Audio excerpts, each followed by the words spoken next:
Says we're live. It says we're live.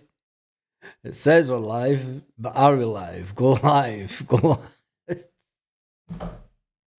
Good evening and welcome back to the One Celtic Fans View this evening. Yes. Has it started yet? Or is it still waiting? Why is it not started? It says we're live. What is it doing tonight? There we go. It is live. Damn adverts. Take forever. Here we are. We're all back. We're all happy.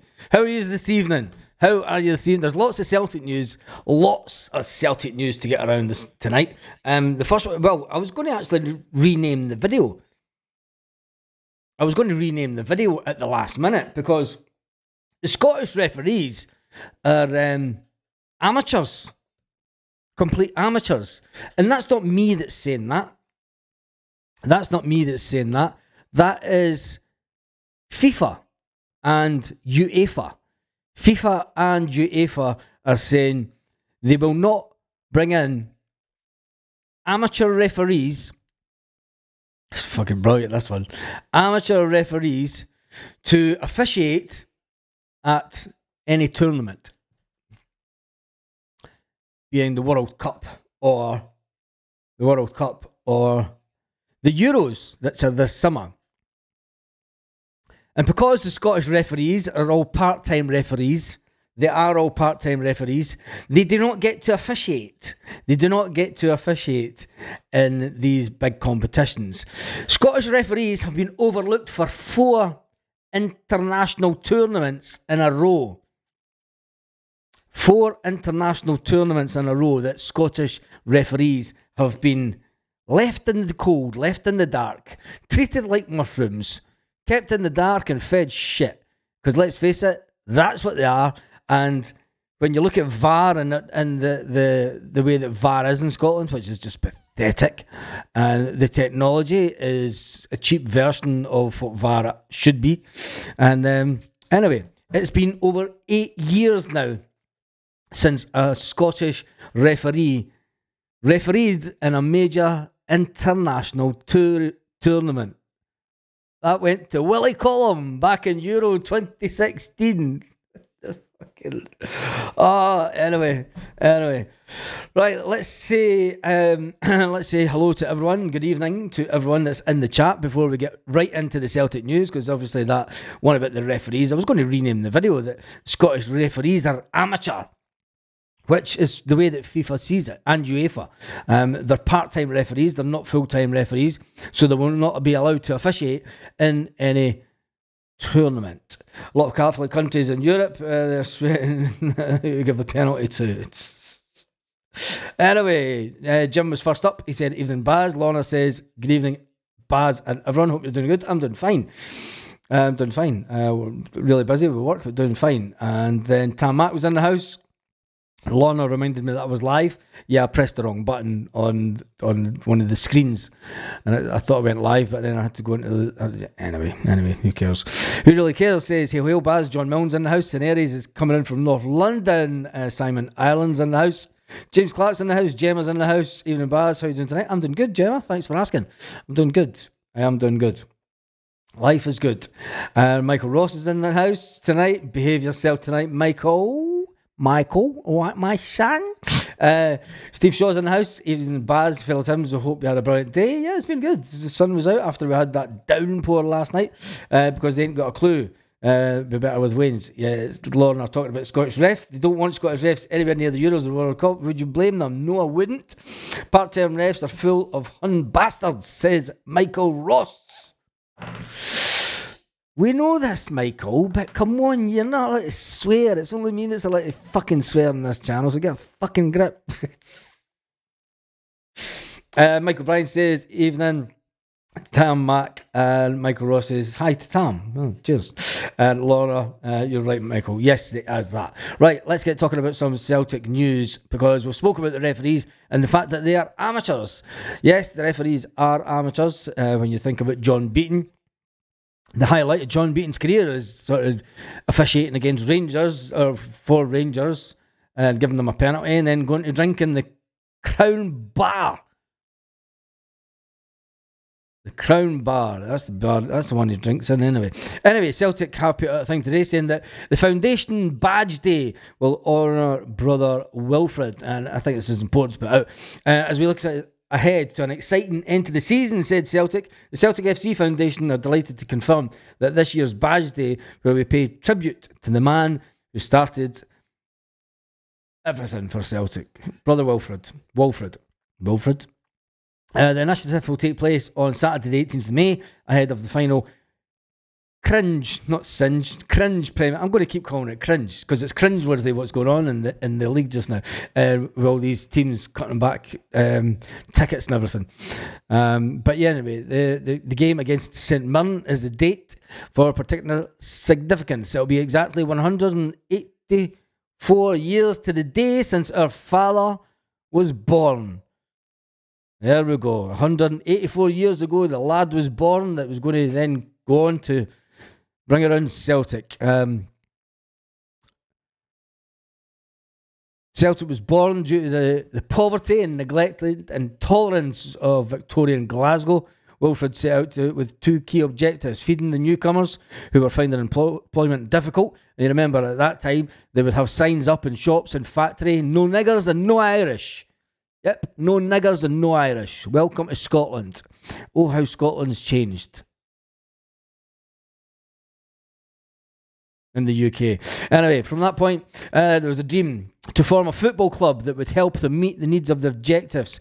The dream flourished, and now countless of thousands share his vision for a club that's opened its doors to all. The Celtic FC Foundation exists today to carry out brother Wilfred's legacy. And I've got to say, the Celtic Foundation is a fantastic foundation, and they raise an absolute shit load of money. And a lot of the work that goes on behind the background to the Celtic Foundation, you know, it's hats off to a lot of these people, because I mean, I know guys that are involved in it, and you know, they raise a lot of money for charity and a lot of money for good causes. Anyway, they're wanting £2 for a badge on that day. Cash payments will be placed into one of the buckets, and they'll offer contactless payment options through dedicated stations situated around the stadium, so you will be able to pay by card also. But don't pay by cards, because, and I'm going to say why, don't pay by cards when you're given the £2. Even if you want to buy several, don't pay by card, because that £2 then gets 2.8% taken away by the card company. So it's less money that actually goes into the coffers. And when you multiply that by thousands, you know, it's a lot of money that gets taken out by the banking system, the credit card system. If you can pay cash wherever you go, I'm all for working online and being able to be a digital nomad and things like that. But we need cash is king. Cash is king. So if you can, pay cash that day, because it is important that we get as much of the money as possible to the Celtic Foundation, and not the greedy frickin' banks. Big Joe, yes. See, no, Joe couldn't be staying for another season. Joe could not stay at Celtic for another season. There was a thing the other evening where it was a night with players and Joe Hart or whatever. It was maybe a goodbye gig for Joe. But he was asked the question. He was asked the question about him staying next season and about what he would do after he hung up his boots. Would he go into football management, or would he go to goalkeeping training? And basically, Joe Hart has opened the door to Celtic. He said that he's had the conversation with the manager and with Celtic that if there's any way that he can help out at Celtic with the goalkeeping situation, in other words, training, he would love to be involved, because he loves the club that much. So Joe Hart, I don't think he'll be staying at Celtic for another season between the sticks, which a lot of the papers jumped on. It's like, Joe Hart's staying at Celtic. No, he's not staying between the sticks. He will retire at the end of the season. But Joe Hart is open to a coaching role at Celtic in a goalkeeping capacity. Maybe not on a full-time basis, but even a part-time basis, he would be open to that, and he's open to discussions. In other words, he's just fucking saying, "Gi's a job." It is. When we talk about that over, well, a long time ago, back in 1887, there was Catholics and niggers that couldn't get jobs in the UK. There was many signs at the time, and then there was the saying, "Gi's a job, gi's a job." You know what I mean? But I mean, that's basically what Joe Hart said. Paul said, "Big shout out to my Fenian brothers and sisters. My pal who's doing ATM Bro. Hope you well, Baz." Stuart Ramsey says, "I love playing Cash Lorna. Just so you can go out and steal it."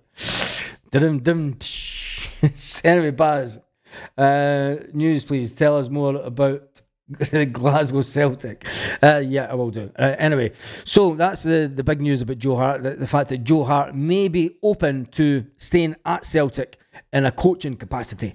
We'll see if anything happens with that. I think that Joe Hart would be an interest. He's got a lot of experience, and I think this is one of the reasons why it would be good to have Joe Hart in some kind of goal. We've had the same goalkeeping coach for years now. We've had the same goalkeeping coach for years now. We've had Scott Bain at the club for years now. We've had Benji Siegrist at the club for years now. Could it be time to change the goalkeeping coach? Is it that time? I don't know. But anyway, Big Joe Hart said that he's open to it. Now, and another Celtic-related news story, although it's nothing to do with Celtic, but can you remember a young lad that was meant to be the next Messi? He was meant to be a wonder kid, and even to this day he's still 5'2". Karamoko Dumbelli is seemingly sparking a transfer frenzy because he's on loan with Blackpool. That's all I'm going to say about it. Celtic were tagged in it, and I've no idea why. He obviously played for Celtic a long time ago. He was shite. He was 5'2". He went to France, did he not? Did Dumbelli go to France, did he not? He was crapped in, he was shite in France. Anyway, that's a crap bit of news that's out there. It's a slow news week. The goalkeeping situation is something that we need to talk about because Joe Hart is hanging up his boots. Joe Hart is hanging up his boots. Celtic have been linked with the Liverpool goalkeeper, who we're never going to get, not with a price tag of 15 million. Joe Hart will hang up his boots. Celtic have been linked with Sunderland goalkeeper, is it? The Sunderland goalkeeper, they've also been linked, but they're wanting crazy money for him. Could they go for this Anthony Patterson? I don't know. We've been linked with this Australian goalkeeper as well. So there's that many stories kicking around. It is impossible to say which keeper we will go for. Let's click on to this site and see. It's the Bayer Leverkusen one. That's it. I knew there was another goalkeeper. Celtic are seemingly interested in the Bayer Leverkusen goalkeeper. Interesting. He's currently on loan at Brøndby.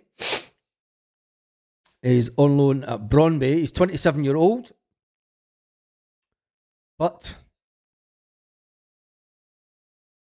it says he's only contracted, his contract runs out in 2025, so with only a year left on his contract, it probably puts clubs like Celtic are going to get linked with him anyway. That's Celtic's style, to go out and get a goalkeeper that's only got a year's left on his contract so that we could pay minimal amount of money for him. And I don't even want to talk about goalkeepers until the summer, to be fair. I want Joe Hart to just try and have as good a season as he can and win that double. And then when it comes to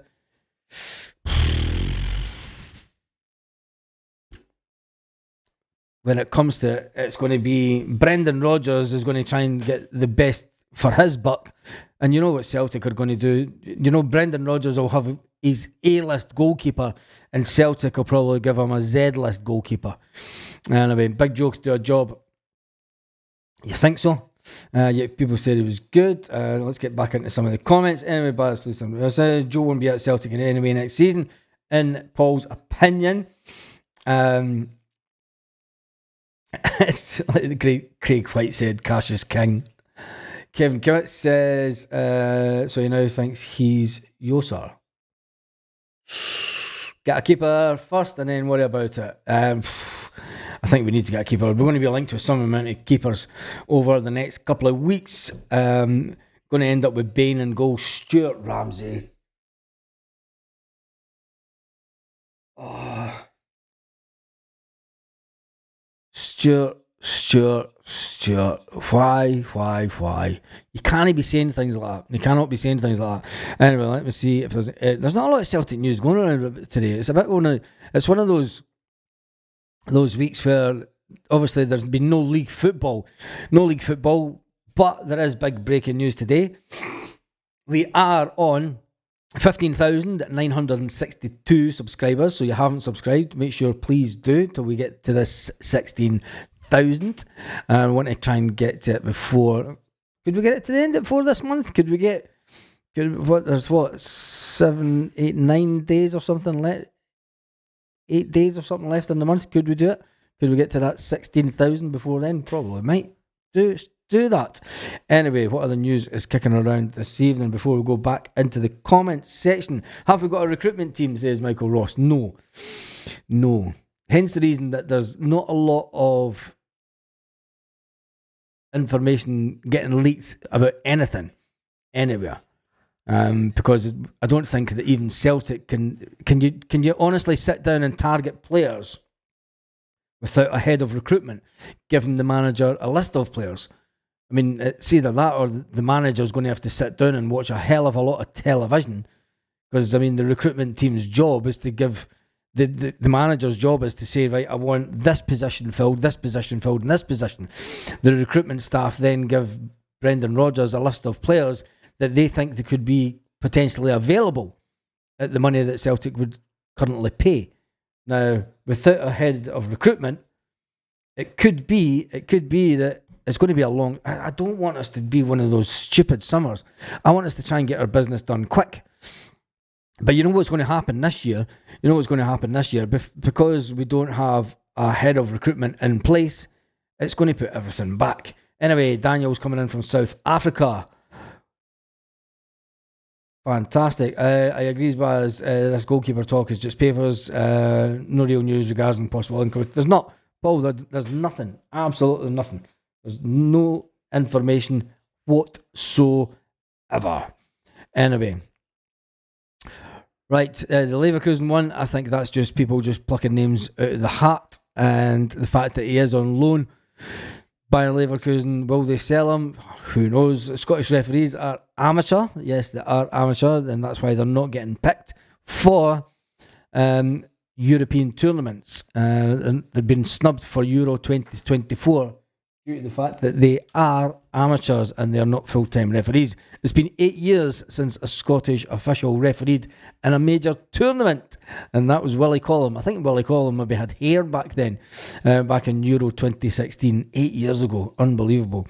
When you think about it, what does it say about Scottish football?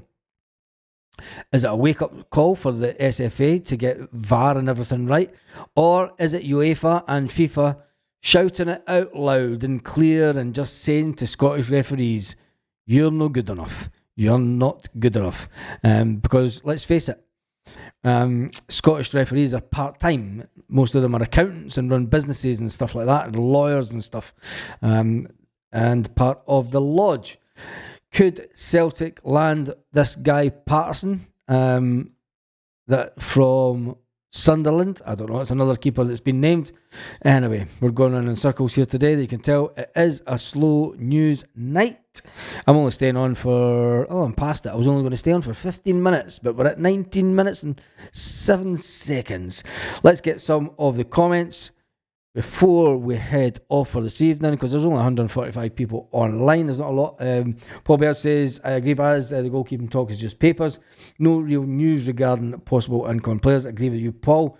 Sunny Dublin, Sean's coming in from Dublin. Who really cares says, Lowell will be on Football Manager looking for players. Don't say that. Don't say that. We'll probably sign players that haven't been mentioned yet, says Paul. But yeah, that's the way that Celtic usually go. We usually end up buying players that no one's heard of. And I'm going to be honest, I just hope it's not players from Asia. Because I think that the whole Asia thing, to an extent, worked. But when you look at the amount of players that we're now trying to sort of offload that came from Asia under Ange Postecoglou, I think it's time that we get European-based players in. You should start doing quizzes when the news is slow. If I'd thought about that earlier, we could have, and we should have. Remember, we did it one night. We got Canva to do, not Canva, ChatGPT to give us questions. And it was just nonsense. It was just absolute pure nonsense. Did you see Brendan giving the kit man a hard time? Yes, I did see that video. And it's no wonder, because I've spoke to guys that go to the game, and the kit man walks about Celtic Park before games, waving at fans and stuff, as if he's someone important. He's not. He's the kit man. No importance whatsoever. He's just a normal person, like me and you. Just a normal geezer. He's just a normal geezer. And he was walking around, swanning around, and I can't remember what player it was, but he obviously grabbed one of the players to the side and he's trying to coach the player. And Brendan went, you, fuck off back there. I'm the coach, not you. Fucking beat it back to your bag. Fucking little runt. Anyway, Patterson's a good goalkeeper. He's from Dublin. Casper, he's well past that. Yeah, Casper the Ghost would be better. Anyway, hit the thumbs up, says Lorna Gallagher. How many thumbs up are we sitting on according to this? We are sitting on one. Seriously? Are we only sitting on one thumbs up? No, we're sitting on 59 thumbs up. There's currently 136 watching. See, people are dropping off left, right, and centre. Anyway, on that note, I'm going to call it a night for tonight because my throat is killing me and I've got some video editing work to do before I do anything else. So it's been lovely to spend all this time. We have 15,000. Do you know, we've got 15,962 subscribers, and we generally only get, I mean, there are 100, and I know it's different times of night, but there are 134 watching during the whole live. We've had 460 people watching, but there's currently 137 live, 460 in total. So yeah, we need a goal scoring keeper. Don't even talk about that. Jimmy Bell was a kit man. Now he's God. Oh, come on. You want to talk about him. Anyway, on that note, have a fantastic evening, Celtic fans all around the world. It's a slow news day today.